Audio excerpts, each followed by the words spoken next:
Hi friends, कैसे हो आप लोग। तो सॉइल मैकेनिक्स का नेक्स्ट पार्ट का वीडियो बहुत दिनों से नहीं आया था, तो बहुत सारे कमेंट्स आए मुझे कि सॉइल मैकेनिक्स का अगला पार्ट अपलोड कीजिए। तो चलिए अब सॉइल में थोड़ा सा और आगे डिटेल में हम लोग जानते हैं। टीए में आपका फिर से एक बार स्वागत है। तो देखिए दोस्तों, हमने स्टॉक्स लॉ के बारे में थोड़ा बहुत पिछले वीडियो में पढ़ा था। इस वीडियो में हम लोग स्टॉक लॉ की मदद से जो ग्रेन साइज डिस्ट्रीब्यूशन करते हैं या फिर सेडिमेंटेशन एनालिसिस करते हैं, वो सेडिमेंटेशन एनालिसिस जो है दो तरीके से होता है। एक होता है पिपेट मेथड, पहला है पिपेट मेथड, और दूसरा है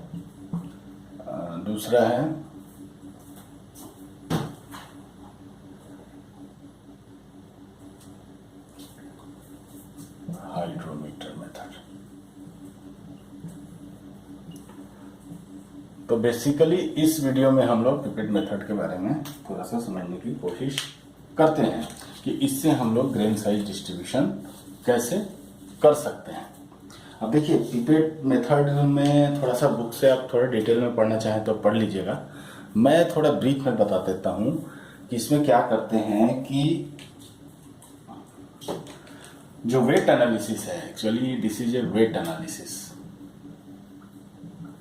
ठीक है। इस वेट एनालिसिस में जो हम करते हैं, soil particles smaller than 75 micron, 75 micron से जो स्मॉलर पार्टिकल्स होते हैं उसके लिए हम लोग वेट एनालिसिस करते हैं। उसके लिए हम लोग पिपेट मेथड या हाइड्रोमीटर मेथड का इस्तेमाल करते हैं। तो हम लोगों को सबसे पहले जो पार्टिकल्स है या जो सॉइल है, सॉइल सैंपल जो है उसमें हमें एक 75 माइक्रोन से छोटा जितना भी पार्टिकल है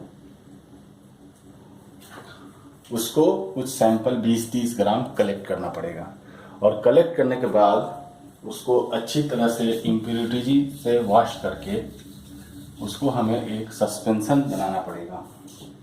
तो हम क्या करते हैं कि एक जार लेते हैं, इस जार में डिस्टिल वाटर और सॉइल को मिक्स करते हैं, सस्पेंड करते हैं। मिक्स मतलब कुछ से चलाते रहेंगे तो जो पार्टिकल्स हैं वो इसमें वाटर के साथ सस्पेंड हो जाएंगे। अब जब ये सस्पेंड हो जाएगा तो हम अब हमारा एक्सपेरिमेंट शुरू करते हैं। अब सस्पेंशन के लिए दो तरीका है। पहले तो इसमें से इम्प्योरिटीज को निकालने के लिए एक प्री ट्रीटमेंट करते हैं और एक करते हैं पोस्ट ट्रीटमेंट।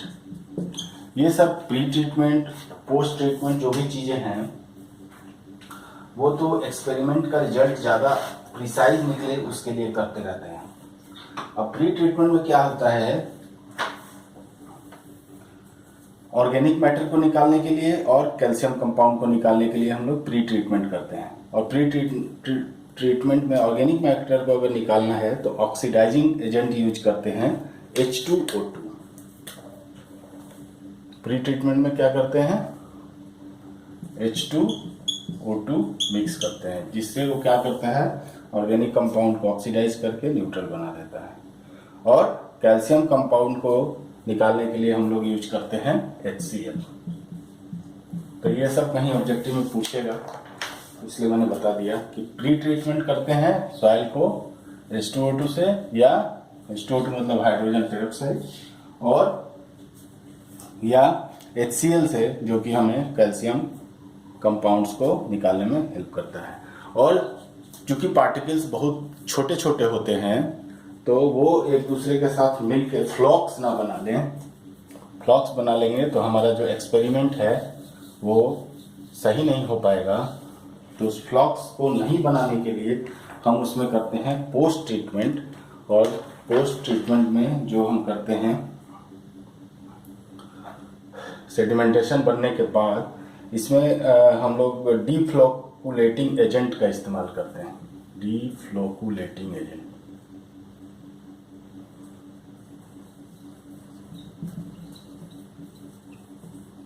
तो डीफ्लोकुलेटिंग एजेंट क्या होता है? कई तरह के कंपाउंड हो सकते हैं।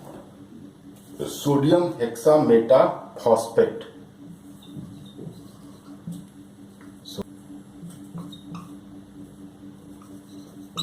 जो भी है, तो सोडियम हेक्सामेटाफॉस्फेट जो है हम लोग पोस्ट ट्रीटमेंट के लिए इस्तेमाल करते हैं, जिसको हम लोग क्या कहते हैं? डीफ्लोकुलेटिंग एजेंट।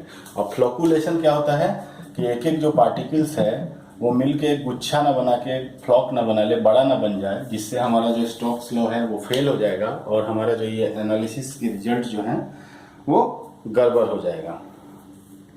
तो ये तो हम लोग करते हैं प्री ट्रीटमेंट और पोस्ट ट्रीटमेंट। वो क्यों करते हैं वो समझ में आ गया। अब पिपेट मेथड में क्या करते हैं कि अब जैसे हमने स्टोक्स लॉ में पढ़ा था, स्टोक्स लॉ में हमने क्या पढ़ा था कि अगर इसमें कोई पार्टिकल है, डिफरेंट साइज के पार्टिकल हैं, less than 75 micron, less than 75 micron के पार्टिकल्स को मिक्स किया गया है। टाइम के साथ क्या होगा? पार्टिकल्स जो है सेटल होगा, और सेटल होगा तो हर लेयर में इसकी डेंसिटी जो है वो डिफरेंट होगी। तो दो फॉर्मूले हैं, दो फॉर्मूले दिए गए हैं, वो फॉर्मूला मैं आपको लिखवाता हूँ। पहला है कि डी डायमीटर, हमको ग्रेन साइज डिस्ट्रीब्यूशन में ये निकालना है कि परसेंटेज फाइनर या परसेंटेज कोर्सर। तो परसेंटेज फाइनर के लिए पहले हमें ये जानना पड़ेगा कि डायमीटर क्या हो सकता है, किस डायमीटर के लिए हम लोग परसेंटेज फाइनर कैलकुलेट करना चाहते हैं। और ये जो डी होता है इसको लिखते हैं 10 to the power -5 F root under HE/T। T यहाँ ऑब्वियसली टाइम है, HE हाइट है, जहाँ पे यहाँ ऊपर से नीचे जितना लेवल पे हम लोग सैम्पलिंग करेंगे इसको HE कहेंगे, और T टाइम है, और F एक कांस्टेंट है, F एक कांस्टेंट है, और इस कांस्टेंट का जो वैल्यू है 10 to the power 5 root under 3000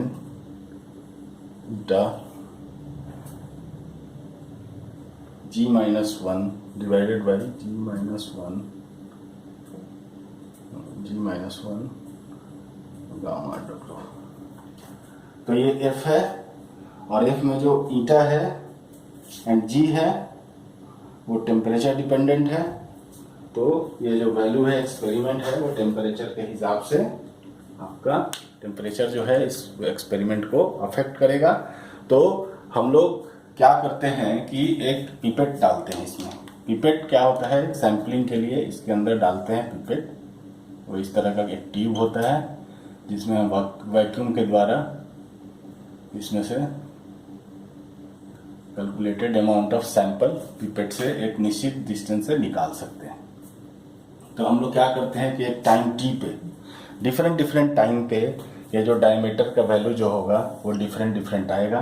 तो जिस डायमीटर से परसेंटेज फाइनर या परसेंटेज कोर्सर निकालना है उतने ही टाइम के बाद उस डी के लिए हम टी निकालेंगे, और उतने टी के बाद हम लोग यहाँ से पहले सैंपल को मिक्स करके स्टेयर करके रख देंगे।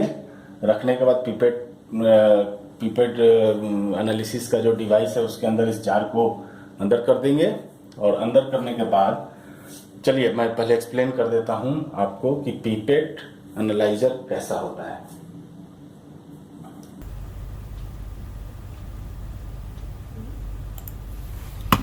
ये है हमारा पिपेट एनालाइजर, ये देखो यहाँ लिखा हुआ है पिपेट एनालिसिस एपरेटस।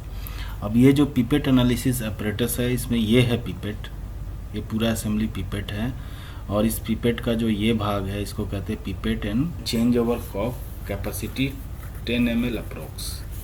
तो इसको शायद डिफरेंट कैपेसिटी के लिए हम लोग अलग अलग पिपेट लगा सकते हैं। तो हमारे एक्सपेरिमेंट में जो है वो 10 ml का ही पिपेट इस्तेमाल करना है। उसके ऊपर है वाटर आउटलेट, सक्शन आउटलेट, और ये बल्ब कैपेसिटी जो है 125 ml approximately for distil water. तो ये है पिपेट, और ये है आपका पिपेट बॉइलिंग ट्यूब। इसके अंदर इस पिपेट को रख दिया जाता है और यहाँ पे कुछ अरेंजमेंट होता है जिससे हम पिपेट को ऊपर नीचे, और इस जार के अंदर हमारा सैंपल होता है कांस्टेंट टेम्परेचर बाथ। तो इसके अंदर जो जार होता है इसमें हम ऊपर नीचे करके एक निश्चित हाइट से सैंपल को निकाल सकते हैं। तो फिर उस सैंपल को निकालने के बाद हम लोग उसको एनालिसिस करते हैं, उसकी डेंसिटी निकालते हैं। तो आगे चलिए आगे क्या करते हैं वो आपको बताते हैं। तो उसके बाद इसमें से जब सैंपल निकालते हैं तो मान लेते हैं कि जो हमने सैंपल निकाली 10 ml सैंपल, क्या करते हैं कि इसमें से 10 ml निकाल लेते हैं। 10 ml सैंपल को निकाल के इसको ड्राई करते हैं और ड्राई करके इसमें से मास ऑफ सॉलिड निकालते हैं। तो अगर मास ऑफ सॉलिड अगर m/s है तो यूनिट मास कितना हो जाएगा, मास पर यूनिट mm तो ms/10, क्योंकि 10 mm हमने निकाला था। और उसके बाद अगर हम परसेंटेज फाइनर एट दैट डायमीटर अगर हम निकालना चाहें तो परसेंटेज फाइनर का जो फॉर्मूला है वो है percentage finer is given by n, this is equal to,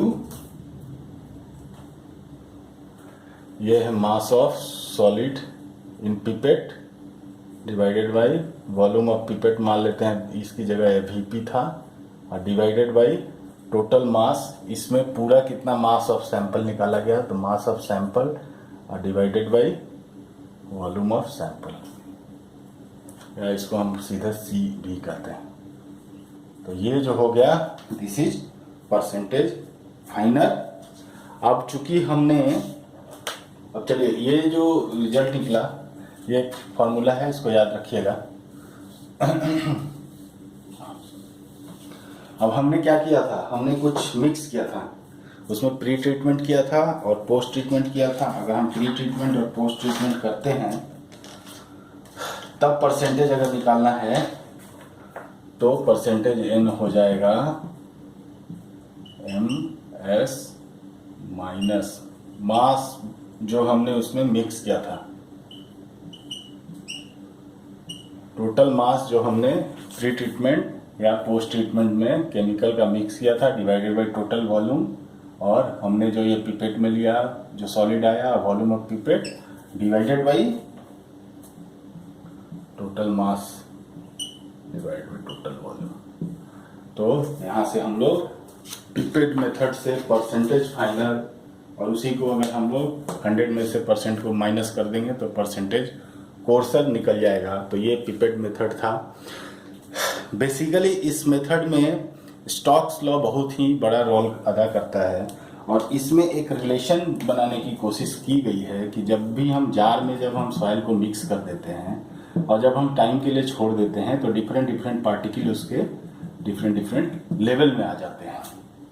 हम लोग एक लेवल फिक्स करते हैं, सपोज 10 cm, और इस 10 cm में पिपेट से यहाँ से हम लोग सैंपल निकाल लेते हैं और उस जगह का हम डेंसिटी निकालते हैं। वो डेंसिटी जो होता है परसेंटेज, और वो खास निश्चित टाइम पे निकालते हैं, और वो टाइम बताता है स्टोक्स लॉ से निकालते हैं कि उस टाइम पे कितना डायमीटर का बॉडी उस जगह पे पहुंचा होगा, और जहाँ पे उस जगह पे जिस डायमीटर का बॉडी पहुंचा होगा, पार्टिकल पहुंचा होगा, उस पार्टिकल से परसेंटेज फाइनर या परसेंटेज कोर्सर इस फार्मूला का इस्तेमाल करके हम निकाल सकते हैं। वैसे मुझे बहुत ज़्यादा कॉन्फिडेंस तो नहीं है इस वीडियो में कि मैं आपको समझा पाया हूँ अच्छी तरह से, लेकिन फिर भी जितना भी मैं आपको समझा पाया, और अगर आप समझ पाए हैं तो बहुत अच्छी बात है। अगर आपको ये वीडियो पसंद आया तो इस वीडियो को लाइक कर दीजिए, सब्सक्राइब कर दीजिए। अगले वीडियो में मैं बात करूँगा इसके दूसरे मेथड के बारे में, जिसको हम लोग कहते हैं, क्या कहते हैं, दूसरे मेथड को हम लोग कहते हैं हाइड्रोमीटर मेथड। उसके बारे में हम अगले वीडियो में बात करूंगा। तो इस वीडियो में इतना ही। अब लाइक, सब्सक्राइब एंड शेयर।